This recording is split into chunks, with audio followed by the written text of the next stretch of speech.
Okay, we are back again for the final session of our first day.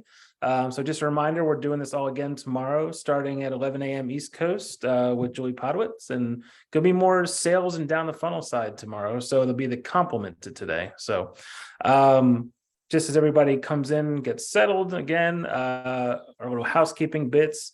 We have that chat button down there in gray. If you'd like to just, talk amongst yourselves, side questions, technical questions, anything like that, put in there.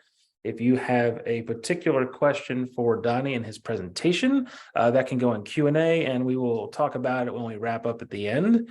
And I think that's it for me. So, Steve, you're part of the housekeeping. Perfect. So, a couple big things. The first is that we are going to download the chats, count the number of chats. Whoever started the most chats gets a $100 Amazon card.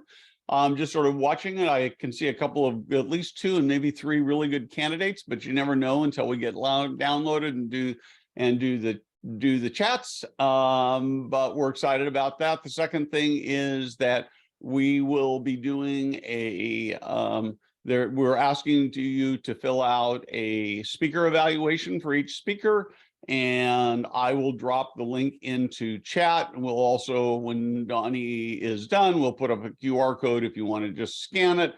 Either way works fine, takes you to the same place. You go to a drop-down menu. They're easier to do if you do them along the way rather than saying, oh, I'll do them all at the end of the day. That turns out to not work very well. And we are so glad you're here. I mean, I just, one of the things that came out of it, well, maybe I'll save this until I'll wrap. No, I'm not going to save it to wrap up, because when we get to the end of this, I'll bet everybody's going to scoot. The one thing I would say is that I started out by saying, Dave and Donnie, that I believe, we lost a speaker. I believe there are enough people who can move into every single senior living community who can afford it, whose lives would be better if we did that. I just think, and what impresses me over and over again is if we actually took advantage of all these tools and technologies that were out there, it would get every single building that's struggling with occupancy a lot closer to being where they want to be. And it's partly that it's economic, and partly it's about making a difference in more people's lives.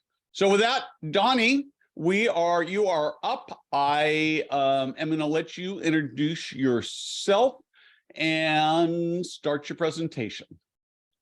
Thank you very much, Steve. Thank you, everybody, for joining. Looks like we've got quite a few people, so I know they saved the best for last intentionally, and I'm happy to be a part of it. So my name is Donnie Funderud. I am with the Vice President of Sales and Marketing with SenioROI. We are a targeted direct marketing company serving the senior living industry. And so let me jump in here and get things started.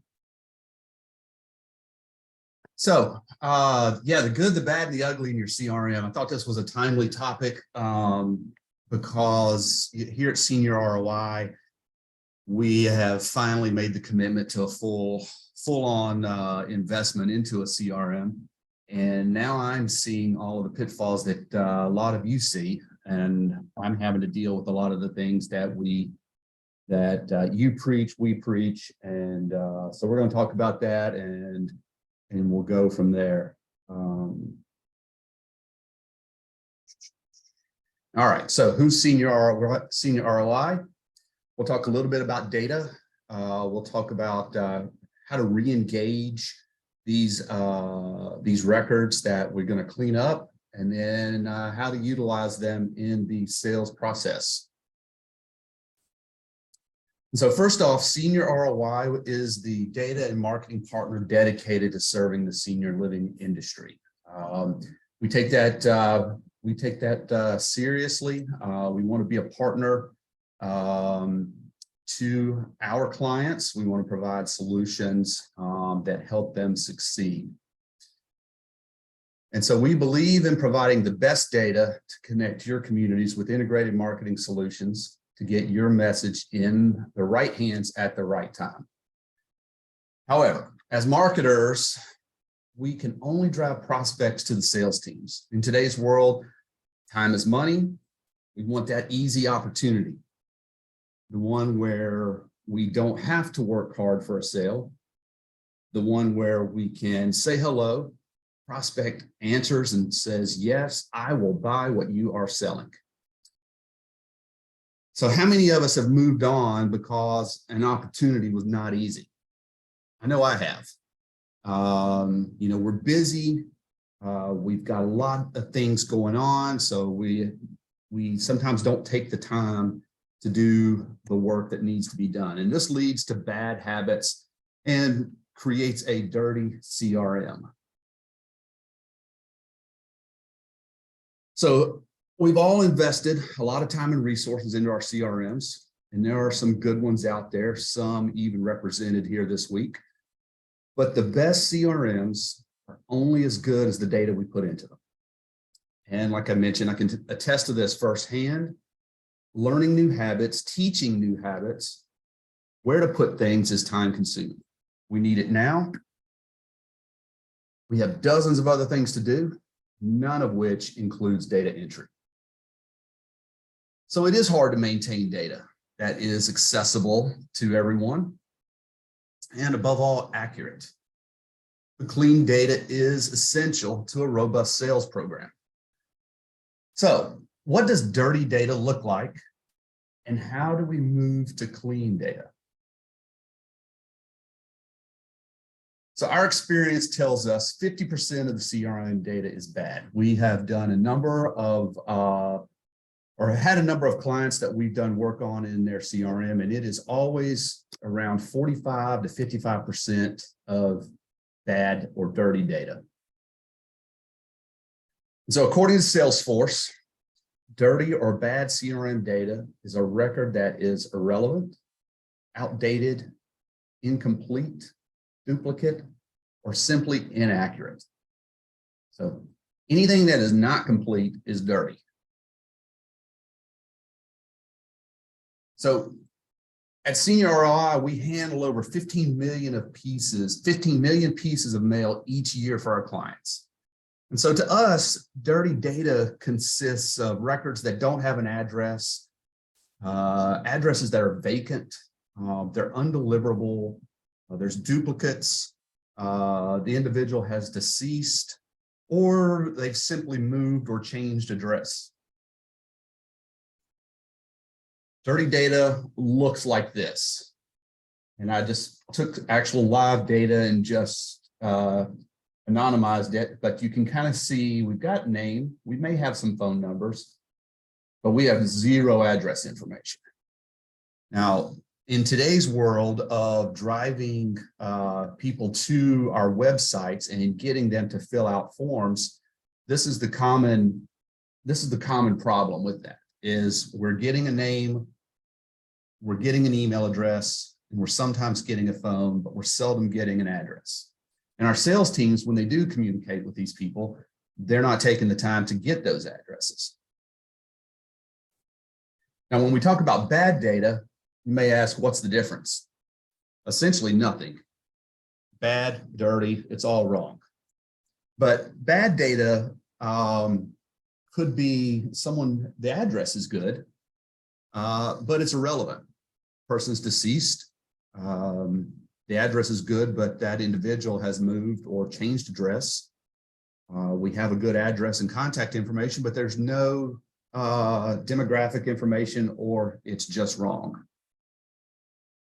Dirty data costs you money in the form of wasted print and postage, or missed marketing opportunities to prospects who have raised their hand, have shown interest in your community, but you have no other way to get in touch with them other than an email that gets lost in thousands of other emails.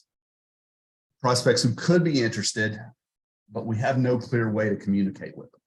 And in today's world, you can't communicate in just one channel. We've all said it over and over. You've got to be communicating in multiple channels, whether that is email, telephone, digital, display, Facebook, social. You've got to be wherever your prospect is consuming their media. So we know what dirty data looks like. What's clean data? How do we get it there? Clean data, like you would imagine, complete and accurate addresses. Should contain a phone number or an email address, preferably both. Has relevant demographics, information that you can actually use, and it's correct. Same client. This is an example of what clean data would look like from an address standpoint. Every one of those records now has an address. We've got full zip code, everything that you need to now put those records back into your direct mail marketing funnel or other digital tactics. So how do we fix dirty data? Well, and then once it's corrected, how do we re-engage the lost or inactive leads? And then finally, how do we utilize that data in the selling process? Because there is valuable leads in your CRM that you're not talking to.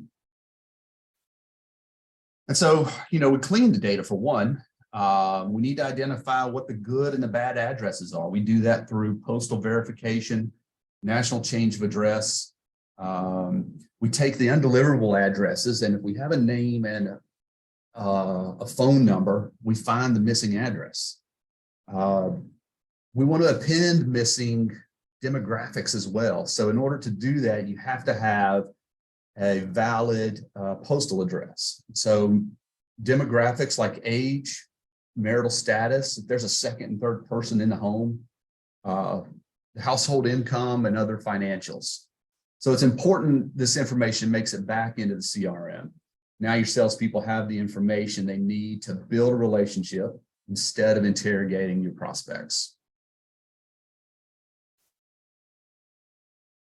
And so just as an example, this is an actual retirement community. This is what the data look like. And I'm sure some of you have seen this slide before. It's a pretty representative slide on what we typically see.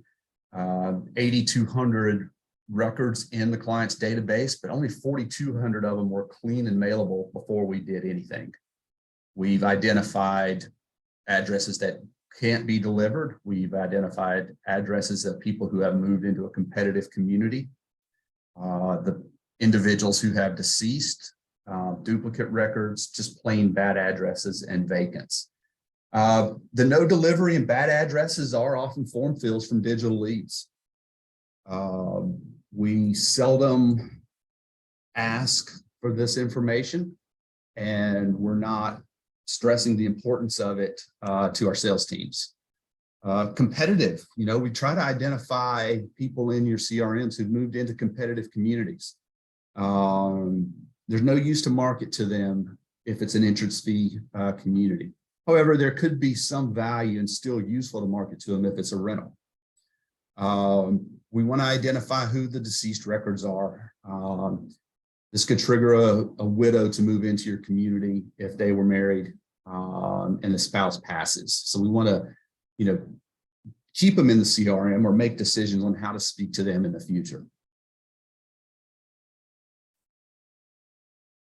Once we've cleaned up the addresses and we want to append the demographics, we're talking about age and income, net worth, as well as income producing assets. We want to know the spouse's name and age. We want to know if there's a third person in the home. Is there an elder parent living there that the family is taking care of, and that's preventing them from moving into your community? Or is there an adult child who's still living at home? What's their home value, marital status? And then there's additional options like emails and ailments and lifestyle selects. This allows the sales team to build that rapport. Instead of interrogating, like we mentioned, find out what they can afford, get a better understanding of who they are, and, enhance the sales process.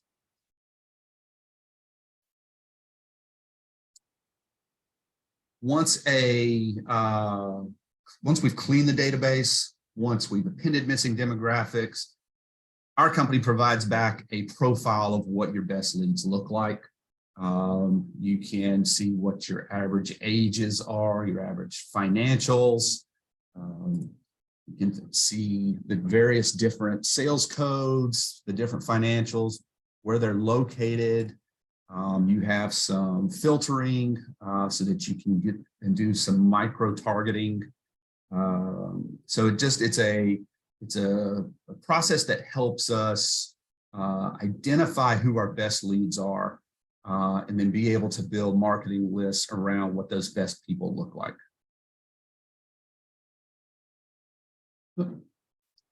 So we have good mailable address records. You can see the similarities of our hand raisers. We've got factual data. Now we can make smarter marketing decisions.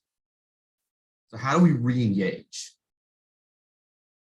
We've got people on our CRMs that haven't been seeing our regular communications. Now we can put them into our direct mail mix because we've now reverse appended their postal address. We can segment our CRM better, so we can market to singles versus married couples based on what our inventory is. We can change creative based on male versus female. We can also target specific groups. We want to make this an age-based prospecting, so adult children versus prospects. An example of some marketing pieces that we have sent out, and after doing some of this work, direct mail, targeted display tactics through addressable geofencing. Another tactic that we can now use is targeted meta, or which is really hard for me to say, but Facebook and Instagram. Now that we have this enhanced data, we can create custom audiences and bypassing some of the very limited targeting selects that are available to us in Facebook, and then utilizing some other proprietary targeting methods so that we're targeting the addresses in our CRM, and ads are in Facebook, but then they're also coinciding with the direct mail that they're receiving at home. Prospects see the ad in Facebook, they fill out the lead form. The lead is imported direct to the CRM and emailed to the sales rep in real time. It's an affordable add-on to your current direct mail email marketing program.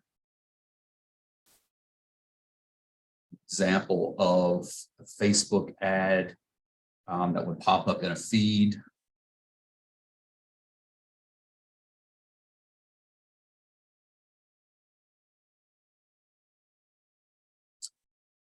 And now that we've got this data, how do we utilize it? What's the selling process look like? Who can afford what units? You know, we now have financials.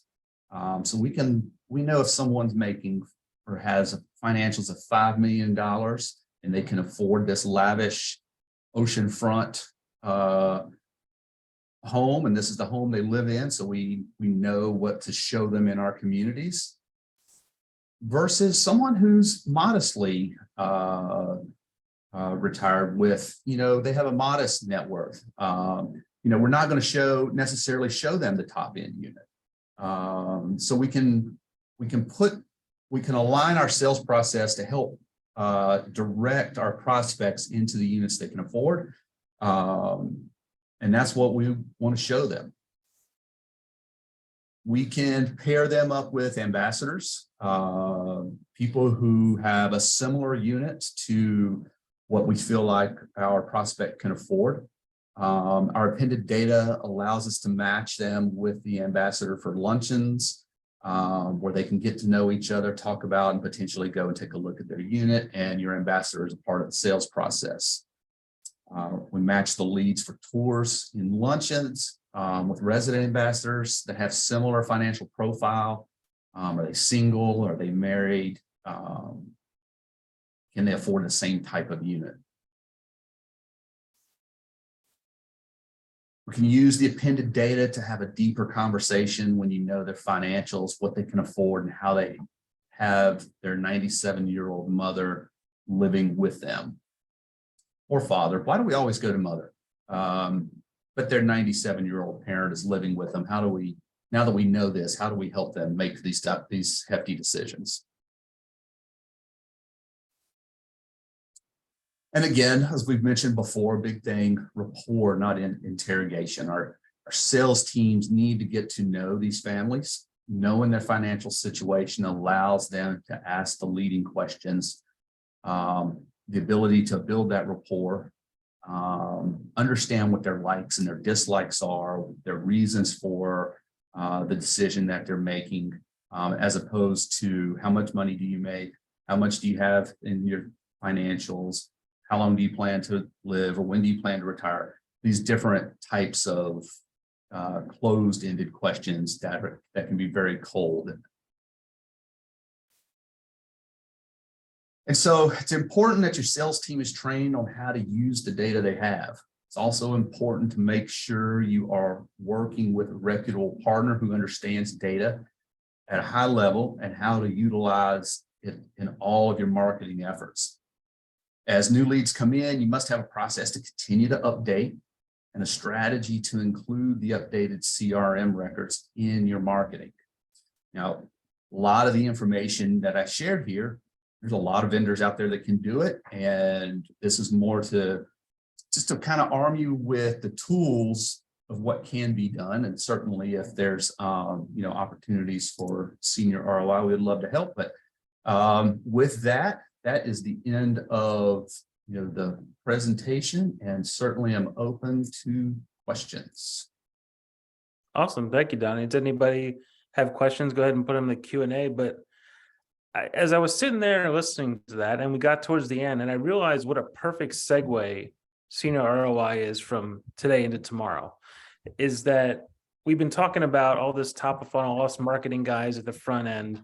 And you're kind of, it seems like you're kind of that perfect segue of what Terry mentioned about the sales tools. We don't want to send our sales team out there unarmed. So these tools, all that from Dreamscape to site staff to further to all of us who are collecting data down the line. And this is where it ends up in your CRM. And this is where SenioROI takes that and turns it into actionable data to go back to the front. And so I just think that's a perfect segue for tomorrow as we start to talk about outreach for your sales teams. But I really think that's incredibly valuable because collecting the information is not enough. It's informing all of those top of the funnel things to keep that connected cycle going. But very good. So I'm going to do a little bit more practical. Once you get this data, and let's talk specifically about people who are already in my database, and I've got better data. Do you have a sense of, I mean, obviously you've got these hot prospects that you're working with, and that's pretty easy, but you've got, everybody's got all these, my friends at Arrow Senior Living call them green bananas, and that are sitting there that have reached out and, they actually went to their shelf or refrigerator. I guess you don't put bananas in refrigerators, but they went to wherever they stored their green bananas, metaphorically, and worked that during the COVID period of time. And it really, really had a huge impact. So how do how often do you, Donnie, how often do you contact them? What's the best practices? What do you say to them so you don't just tick them off and instead make them like you better? Sure. I'll be quite honest with you. I think that's probably a great lead-in question for Julie tomorrow, being the salesperson. I know over the last year and a half, we've seen a lot of our clients diving back into what they have considered lost leads. And, they marked them as lost leads for whatever reason. Either the person ghosted them, stopped following up, said, no, we're not interested at this time. And that was probably valid, and they put them away. I think that you need to re-engage lost leads at least once a year, just to give them that slight little nudge. You never know what has changed. Especially if they are, in a rental community. They may not like where they're at now. Lost leads who have moved into, a life plan community, you can probably mark those off if they've moved in. But things change. So a lot of times people think they're ready and then they're not, and then they stop. And so I would say definitely re-engaging lost or inactive leads at least once a year, once you've marked them there. Yeah, it's almost like an audit. You don't know what you don't know. They may be waiting to hear from you, and it's really no extra effort to engage this type of service to find out. So, Right. Yeah. Very good. All right. Anything else as we wrap up today? I think this is it. Great day today. Yeah, it was a good that went by very quickly. So tomorrow, starting off as Donnie just said, we had Julie Podwitz's first thing, building a stronger sales pipeline. So I think you're going to find a lot of tools and speakers tomorrow are going to be how to engage down that pipeline. So should be a good day tomorrow as well. Yep. And take a minute, do the survey. We will go to work counting the chats we had today, and we'll announce the winner in the morning. And Donnie, thank you very much for closing out. I know that I know when I speak, I always hated when I'm the last person the last day. I did a keynote the week before Thanksgiving. I still had most of the crowd there, but I did lose a few. So you did a great job. This is such valuable information. So well, thank you. Thank you very much for that. Yeah, no, thank you for including us. No, absolutely. All right. All right, everybody. Well, then we will see you at 11 a.m. East Coast tomorrow, and we'll do it all again. All right. Perfect. Thanks so much. Have a good afternoon, evening. Bye-bye. Bye-bye.